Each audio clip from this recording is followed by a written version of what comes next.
Hi, this is Jane Ubell-Meyer. I had a recent conversation with Gary Dixon about his book An Improbable Pairing and A Spy with Scruples.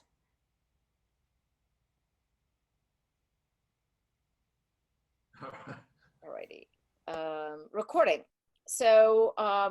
Gary Dixon, I'm so excited to have you here, and we've now known each other about over a year or so. Would you agree? It's about a year or more? I would never disagree with you. Okay, there you go. I like that. Um, an improbable pairing is how we first got introduced. And I love this romantic story, a younger man and an older woman. Am I allowed to give that away? Where they meet on a boat, on a ship crossing the Atlantic, going over to Europe from the States.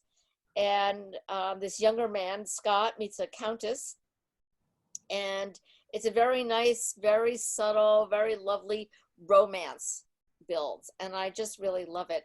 So my first question to you is, as I'm reading this and I'm thinking to myself, you have all these beautiful intricacies of life in Europe and the life of a countess and all of her friends and all of the intricacies or the nuances of living in Europe. So how did you get this background? I mean, where did you do all your research to get to become so influenced by this? Well, I did not have to do any research. That was the beautiful part of it. I don't write about things that I don't already know about. Are you saying that you're the young man Scott? I'm saying that in every story, every narrative, there's a little truth that seeps in.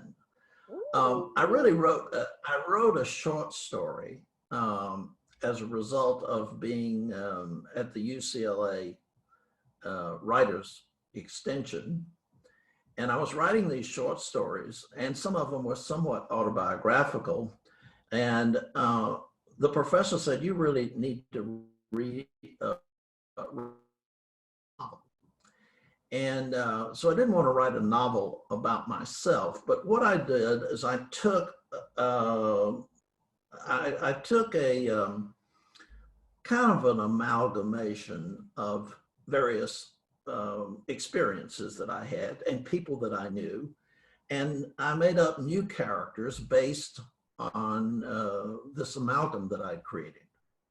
So that's kind of how it. I went to school in Europe. I was in a doctorate program of history at the University of Lausanne in Switzerland. And I took all of the time that it was possible to take during those years to complete my degree. And Wait, so you were on like the 10-year plan, right? my father thought it was something like a 4-year plan. Right. But it ended up, it was about 6 years. I changed majors, et cetera. But in any case, I used all of my spare time to travel around, and I met a lot of different people. And my roommate was an Italian, and he was, he was in the nobility in Italy. And I was thrown with a lot of these people, and I remembered it. Were you, so how much of your story in an improbable pairing is actually your life? I want to Um, know the truth. I would say a lot of the places, of course, I've been, most of them many times. But the story itself is, I would say, only probably 10 or 15% true. Okay. Now, but so you were studying history Yes. in Europe, and is that what got you in, is that what inspired you to start writing? Or what did No, inspire you to no, start not at writing? all. I never wrote anything until 3 years ago. Wow. Okay. I've thought a lot about that, and I have told the story many times that I was going to the Alliance Francaise in Los Angeles, and I was taking advanced literature courses. And one of my professors I was handing in work, reports and things of that nature. And she asked me, she said, have you ever written anything? And I said, no. She said, you ought to look into it. So that's what prompted me to go to the UCLA Writers Extension. And after about a month and a half or 2 months, of course, most of the people in the writing course were many, many years my junior, but you'd have to read your short stories in class. And a lot of the kids, I call them kids, they just fell in love with these stories because they had never had those kinds of experiences. So that's when she told me that I should write a novel. They put me with a mentor that helped me. I would turn in my writings and they would help me edit and that kind of thing. Right. But now that I look back on it, I know that it started a long time ago. And it probably started with my mother. My mother was a stickler, and she was a stickler particularly about thank you notes and books. Thank you notes meant that if you ever attended an event, or you ever received a gift, or you ever went anywhere as a result of being an invitation, that a thank you note was in order. And she would remind me and then remind me again until I put pen to paper. And so she was, in effect, my first editor. And each thank you note had to be a story. It had to note the importance of the event. It had to give some idea about the allure and what happened and how much I enjoyed it. And I had to praise the hostess. And so she would always review my first draft. I'm not sure that any first draft was ever accepted. So that was one thing. And then books. I remember when I was very, very young, I used to curl up in her lap in the afternoon and she would read me books. And it was a very reassuring feeling of having that connection with your mother. And then during the summer, she insisted that I read all the books on the list that was provided by the school. She believed in the equal time provision, books and sports, which was my preference, but they had to have equal time provision. Gary, wait, where did you grow up? I grew up in Atlanta. Okay, great. And my father was he was in the printing business forever, but he was a true printer. He was a compositor, typesetter.